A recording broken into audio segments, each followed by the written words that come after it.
comes to Yu-Gi-Oh!, the interaction between players decides the victor, and that usually comes in the form of either hand traps or board breakers. I'm not here to debate which form of interaction is the best, however, I want to look at it from a perspective of a Master Duel player. As you all know, Master Duel uses a best of one format. And we have all heard the saying of coin toss decides the winner. However, the fact it is a best of one format means that we have to build our decks differently than the TCG. We do not have a side deck that we can go into and tech against specific matchups. We have to be ready for everything in our 40 card deck. So what are the advantages of going second cards, or board breakers as they are called? I don't want this to be a long video, so I'm going to make 2 quick points in favor of board breakers. So 1, they are great as a 6 card in hand. I cannot stress how devastating it is when the opponent goes first, sets up his board after doing 12 special summons, ends his turn, and you end up drawing a Nibiru. Don't get me wrong, Nibiru is an amazing card and have won me many games, but it is a dead draw at that point. Drawing a Lava Golem or a Lightning Storm, however, is extremely good in that situation. What makes tribute cards like Lava Golem, Sphere Mode, and Kaiju's good is that they are uninterruptible removal. Yes, you still have to get rid of the big tower, but at least you get rid of your opponent's best monsters and negates. Keep in mind that you give up your normal summon when you play Golem or Sphere Mode,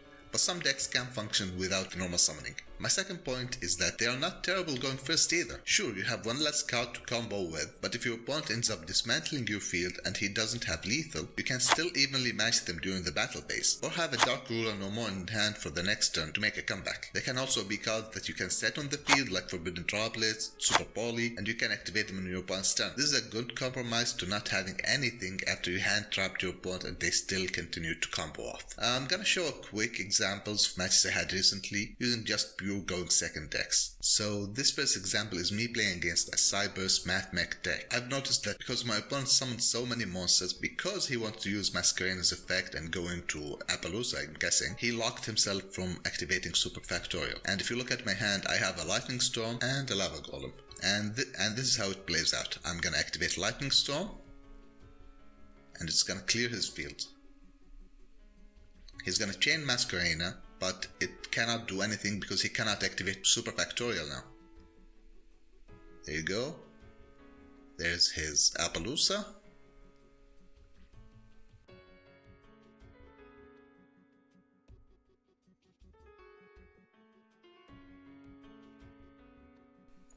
And I can now tribute it with Lava Golem.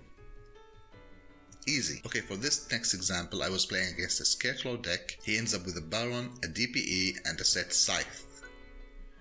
He is going to activate the DPE effect to get Scythe, and Scythe locked me this turn. And have you seen my draw? I drew evenly matched. So now I can tribute his Baron and DPE. He cannot activate Baron because it's uninterruptible.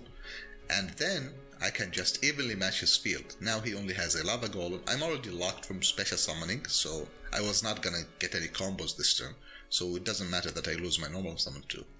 And he doesn't have any more cards in his hand, so it's very hard for him to kill me. Next turn I got Maxi in hand, I can draw multiple cards, and I got Tri-Brigade Nerval to start off some combos. So that's all I have to share today. I hope you like it, and I'll see you in the next video.